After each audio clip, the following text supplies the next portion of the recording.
Welcome, Dale. Welcome back to a brand new episode of Tom vs. Dale.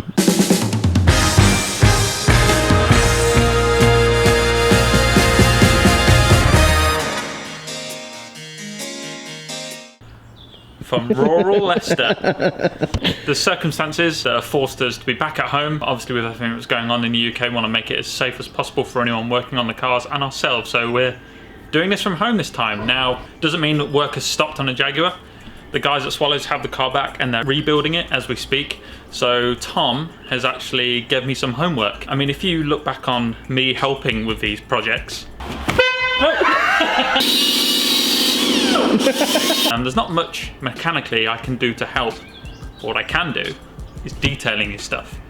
Now, notoriously, S-type lights tend to fade and get a bit stained, and it is an older car. It's from 2002, so Tom has sent these lights to me to give a bit of a refurb. So you're getting a bit of a 2 for 1 here. It's a Tom vs. Dale and a little bit of detailing. I'm going to channel my inner Bob Ross today. Do you know who Bob Ross is? I'm obsessed with Bob Ross. If you don't know who Bob Ross is, he pioneered landscape painting. Now then, the most fun part of this whole painting technique is washing the brush. I will shake it off and then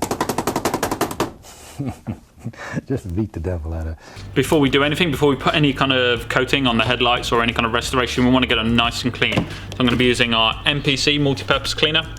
This is our heavy duty cleaner, but it's great for all surfaces on the car. And I'm going to be using our dashing trim brush as well. It is lockable into different kind of lengths, so it means that I can get into kind of trickier areas and kind of awkward areas to make sure that everything's nice and clean, because we want this car to look as good as it possibly can for the end result, to make sure it matches that incredible paint that the Motorworks done in the previous episode. We're talking about mould. No, that's yellow overspray from when I tried to... Is it? Will it come off? Yeah, I mean, that's what's left of me trying to get the rest off. Oh, right, okay. Wow, way to embarrass me. I didn't know. I thought it was... What, do you want to tell the people what you tried to do? No. Now, this stage isn't integral to a headlight restoration if you're doing this at home.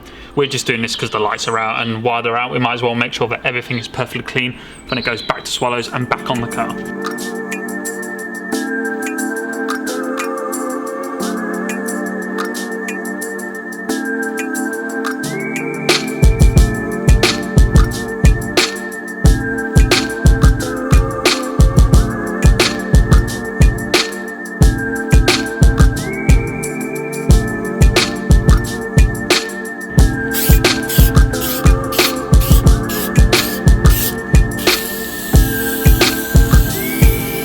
So, talky bit done, you know about the headlight restoration kit. Let's crack on with this next set of headlights, and then we can get you over to the fun bit, which is rebuilding the car.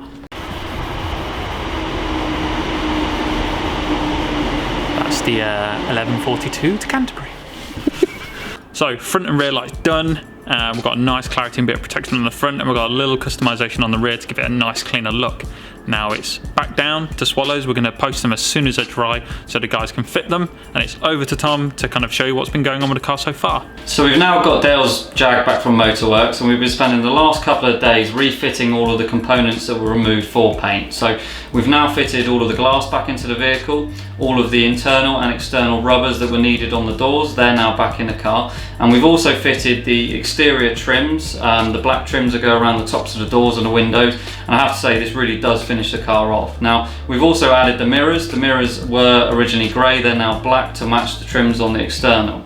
Now we've also then moved on to getting the interior back into the car, so we fitted both of the seats back in, and we've also fitted all of the harnesses. Now, as you've seen, Dale's been working on some of the exterior details, so as you can see, he's painted the rear lights, and we've now fitted the rear lights and the front lights back into the vehicle, and we've also started carrying out some of the smaller details on the car. So what we've done is we've painted the sidewalls on the tyres with a yellow paint now, which I hope you'll agree looks absolutely great, and really now we're starting to come onto the final throws, and the car's really starting to look like it should.